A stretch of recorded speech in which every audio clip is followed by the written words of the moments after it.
அனைவருக்கும் வணக்கம். ஆதித்யாய சோமாய முகலாய புதாஷ குரு சுக்ர சனிபை ராகுவே கேதுவே நமோ நமஹ. நாராயணாய வித்மிஹி வாசுதேவாய திமிஹி தன்னோ விஷ்ணு பிரஜோதயாது.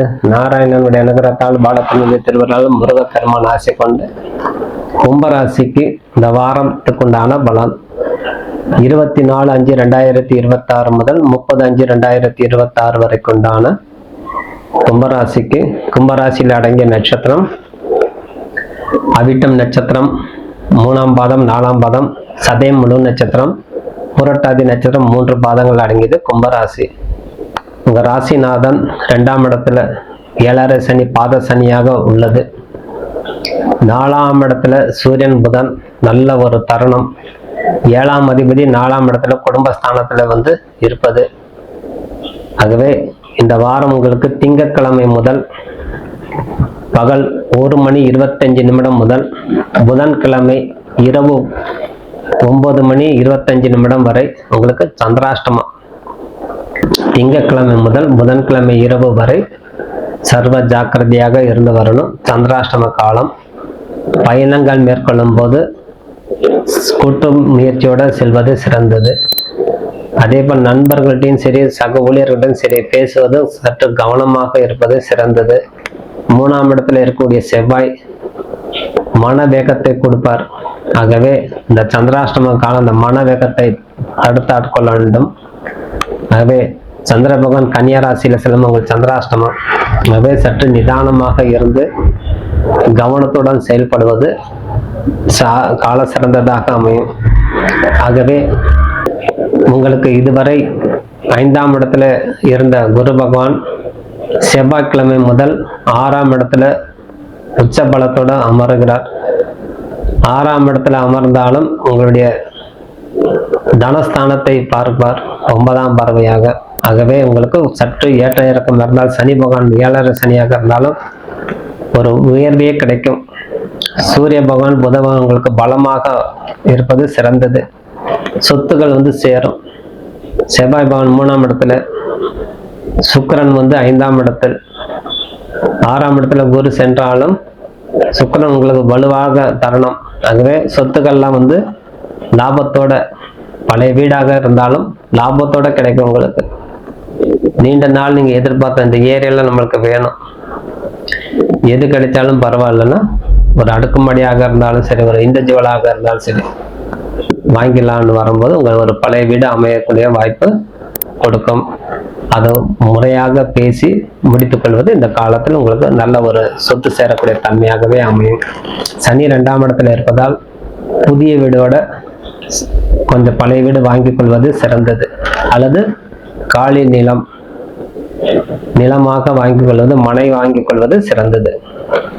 இந்த தருணத்தில் உங்கள் மனைவி ஜாதகம் நல்லா இருந்தால் அடுக்குமாடி வாங்கி கொள்ளலாம். குடும்பம் நல்ல மேன்மை அடையும். 7ஆம் இடம் ராகு பகவான் இருந்தாலும் உங்க ராசியில இருக்கக்கூடிய ராகு பகவான் உங்களுக்கு முயற்சி கொடுத்துக்கிட்டே இருப்பார். விடாமுயற்சி, உத்தியோகத்துல திறமை உங்களுக்கு வெளிப்படக்கூடிய காலம். அதனால உங்களுக்கு பதவி உயர்வு கிடைக்கும். சூரிய பகவான் உங்களுக்கு பரிபூரண அருளாட்சி கொடுத்துக்கிட்டே இருக்கிறார். ஆகவே இடம் மாற்றம் கொடுத்தாலும் உங்க ஆபீஸ்ல இங்க இருந்தீங்க, இனி இந்த ஊர்ல நீங்க வேலை செய்ய வேண்டாம், கொஞ்சம் தள்ளி போய் வேலை செய்யுங்க, உங்க சம்பள உயர்வோட நீங்க போங்க, இந்த வேலை போய் முடிச்சுட்டு வாங்கன்னு ஒரு 1 year 2 years உங்களுக்கு வெளியூர் வெளிநாடு அனுப்பக்கூடிய யோகம் உங்களுக்கு கிடைக்கும். அதனால இந்த கும்பராசிக்காரர்கள் ஒரு யோகமான காலம். புதிய தொழில் அமையறதுக்கும் யோகம் உண்டு. இந்த கம்பெனி வேண்டாம், இன்னொரு கம்பெனி நம்ம போகலாம்னு. அதே போல் வியாபாரம் செய்து கொண்டு இருக்கிறவர்களுக்கு நல்ல ஒரு தருணம். முதலீடுகள் ஈட்டக்கூடிய தன்மை கொடுக்கும். சூரிய பகவான் 4ஆம் இடத்துல இருப்பதால் புதிய புதிய யுக்திகள் கையாளக்கூடிய தன்மை. அதனால வாடிக்கையாளர்களை கவரக்கூடிய தன்மையாகவே நடந்து கொள்வீங்க. வாடிக்கையாளர்கள் இது செய்தால் வாடிக்கையாளர் நம்மளுக்கு அனுகூலமாக இருப்பாங்க. நம்மளுக்கு தேவையானது பணம் அல்ல, பிசினஸோட நம்மளுக்கு வாடிக்கையாளர் தான் முக்கியங்கிறது நீங்க உணர்ந்து செயல்படக்கூடிய தருணம். சூரிய பகவான் செவ்வாய் பகவான் உங்களுக்கு உணர்த்துவார். அதனால உங்களுக்கு நல்ல ஒரு தருணம். சுக்கிர பகவான் உங்களுக்கு ஒரு வழிகாட்டியாக திகழ்வார். அதனால நல்ல ஒரு வாடிக்கையாளர்கள் கவர்ந்து இருக்கக்கூடிய செயலாகவே செய்து உத்தியோகத்துல தொழில நல்ல ஒரு மேன்மை அடையக்கூடிய தன்மை உங்களுக்கு, சொந்த தொழில கவனம் செலுத்துவீங்க. குடும்பம் வாழ்க்கை, மனைவி கணவன் மனைவி, மனைவி கணவன் அப்படின்னு வரும்போது பொறுமை, அந்நியம் ரெண்டுமே உங்களுக்கு வேணும்.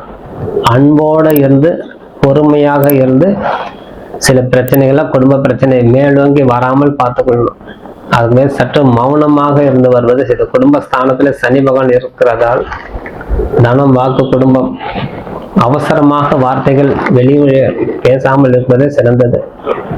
அதனாலதான் முதல்ல சொன்ன மௌனம் காப்பதே சிறந்தது சொல்றது. அப்ப நம்ம மனசுல சொல்லும் இந்த உடனே பேசிடலாம் அப்படின்னு, சமயம் மறந்து பேசணும் சில வார்த்தைகள். அதனால குடும்பத்துக்கு உண்டான மகிழ்ச்சி, கணவன் மனைவிக்கு உண்டான உறவுக்கு நல்ல மகிழ்ச்சி கொடுக்கக்கூடிய தன்மை கொடுக்கும். அதனால குடும்ப உறுப்பினர்கள் நிதானத்தோட, தாய் தகப்பனுக்கிட்டையும் சரி, உடன் பிறந்தவர்களையும் சரி, சற்று கவனமாக இருந்து செயல்படக்கூடிய காலம். 3ஆம் இடத்துல இருக்கக்கூடிய செவ்வாய் பகவான் உங்களுக்கு வேகத்தை கொடுக்கும். வேகத்தை கண்ட்ரோல் செய்து கொள்ளணும். ஆகவே சற்று கவனமாக இருந்து வருவதே சிறந்தது. தாய்க்கு உண்டான உடல் ஆரோக்கியத்தில் கவனம் செலுத்த வேண்டும். ஆகவே 4ஆம் அதிபதி சொல்லக்கூடிய கிரகம் குரு பகவான் 5ஆம் இடத்துல மருத்துவ செலவு சிறிதேனும் கொடுக்கத்தான் செய்யும். ஆகவே உங்கள் சேமிப்புல கவனம் செலுத்தி உங்களுடைய பொருளாதார மேன்மைக்கு என்ன செய்யலாம், எதிர்கால வாழ்க்கைக்கு நம்ம என்ன செய்யலாங்கிற ஒரு திட்டமிட்டு செயல்படக்கூடிய காலமாக உங்களுக்கு இருக்கும். ஆகவே நீங்க திட்டமிட்டு செயல்படும் போது இந்த தருணம் நம்மளுக்கு கிரக நிலை பிரகாரம், இந்த மாதத்துக்கு பிரகாரம் நம்மளுக்கு நல்ல ஒரு தருணமா, முழு முயற்சி ஈடுபட்டா நம்மளுக்கு வெற்றி கிடைக்குமாங்கிறதுலாம் உங்களுக்கு தோண ஆரம்பிக்கும். அதனால நீங்க குறையின்றி ஒரு நல்ல முதலீடு செய்து வருவாய் ஈட்டக்கூடிய தன்மை உங்களுக்கு கொடுக்கும்.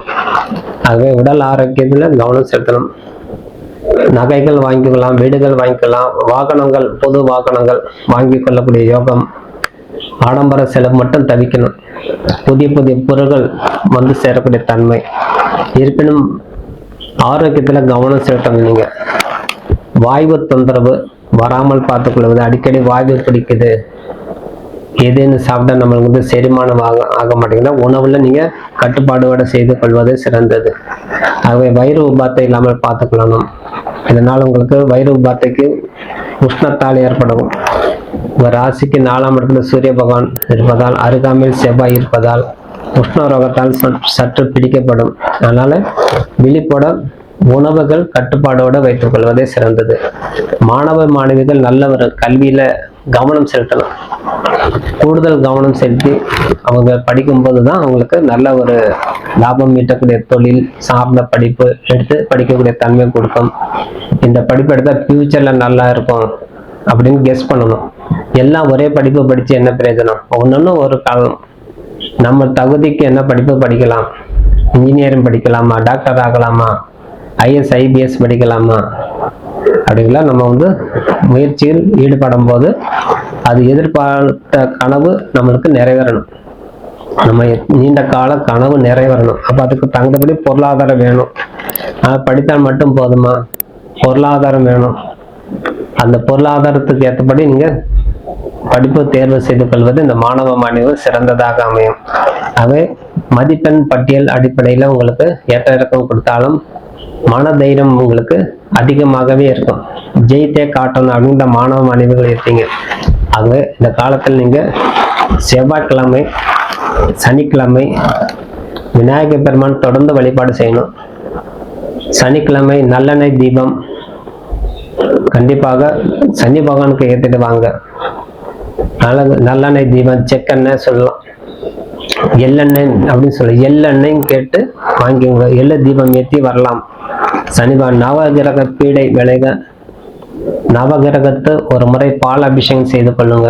அருகாமையில் இருக்கக்கூடிய ஆலயத்துல நவகிரகத்துக்கு பால் அபிஷேகம் செய்து நவகிரகத்தை ஒவ்வொரு நவகிரகத்துக்கும் வெத்தலைப்பாக்கு தனித்தனியா வச்சு ஒவ்வொரு கிரகத்துக்கு அர்ச்சனை செய்து வரும்போது இந்த நவகிரக பிரீத்தி ஆகும்.